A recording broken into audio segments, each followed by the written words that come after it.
I always talk about where before the existence of technology, the oldest wearable that was massively adopted amongst human beings were these guys. Yeah, Glasses. glasses. So, everyone's trying to figure out the next watch or the next ring or the next bracelet or the next necklace, whatever it is in terms of wearables. But I really believe our industry, out of any industry, has the potential to move this technology forward faster than any other industry because we have always had the oldest wearable with our customer base, our consumers, our patients.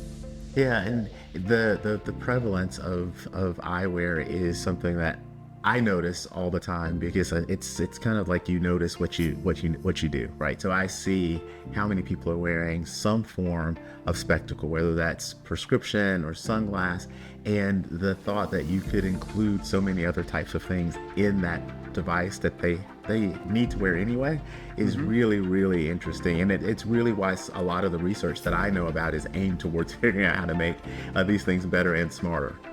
Yeah, absolutely.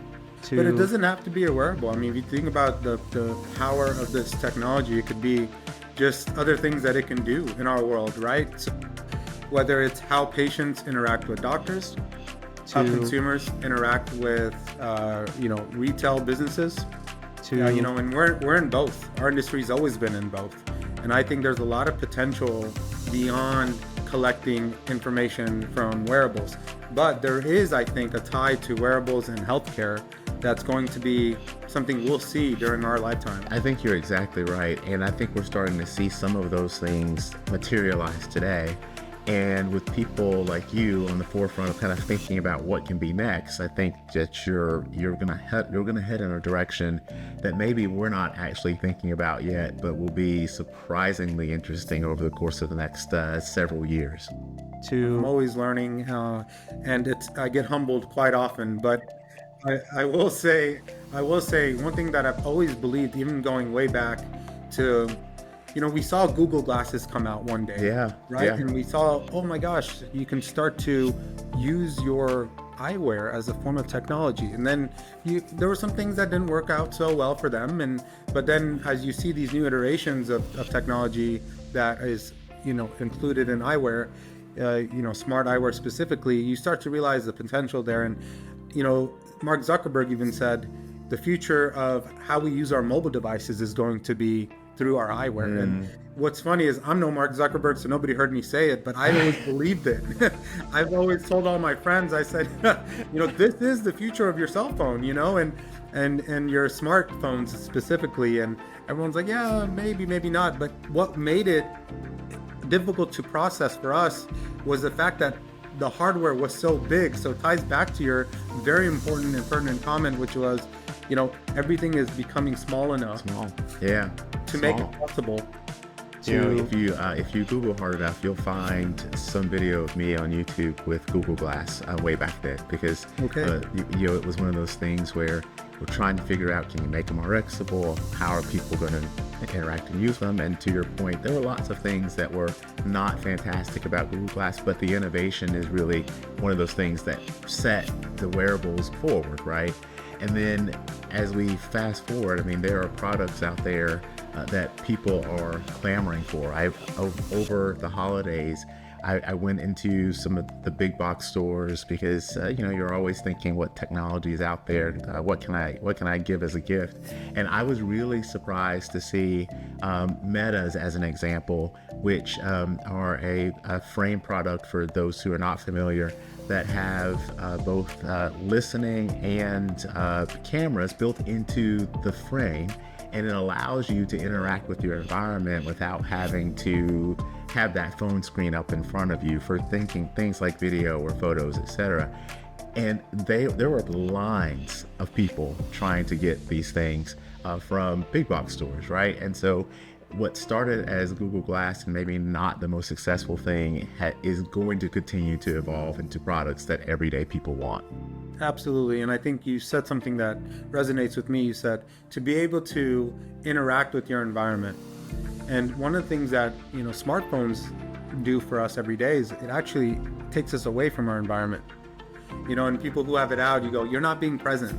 Yeah. But to be able to be present with a layer of technology, you're really talking about augmented reality. So a reality with a digital layer, a filter, if you will, of technology to really modify how you interact with your surroundings. And I think that is going to be the direction where smart eyewear is going to head.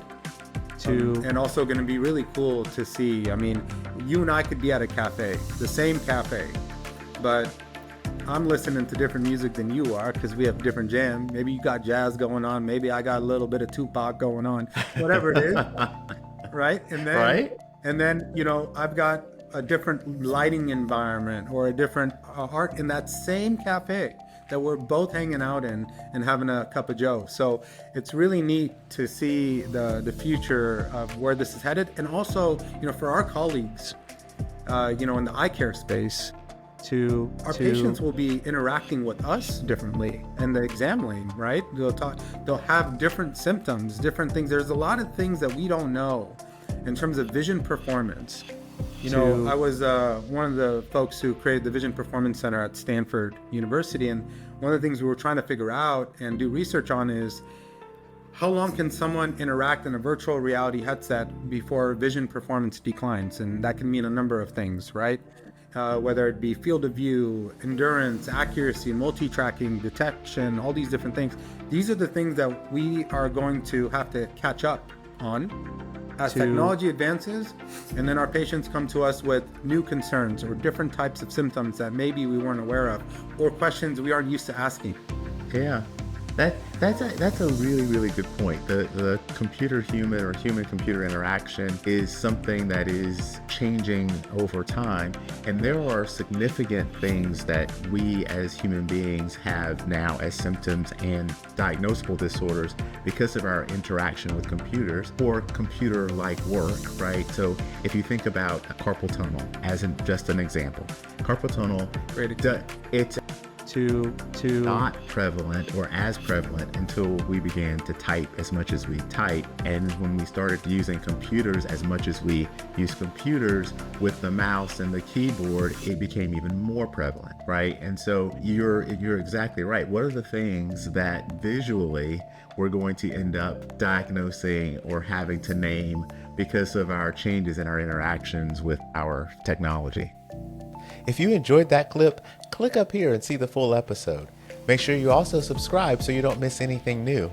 And if you want to see other full episodes of Uncommonly Remarkable, just click on this playlist and you'll get everything that you need.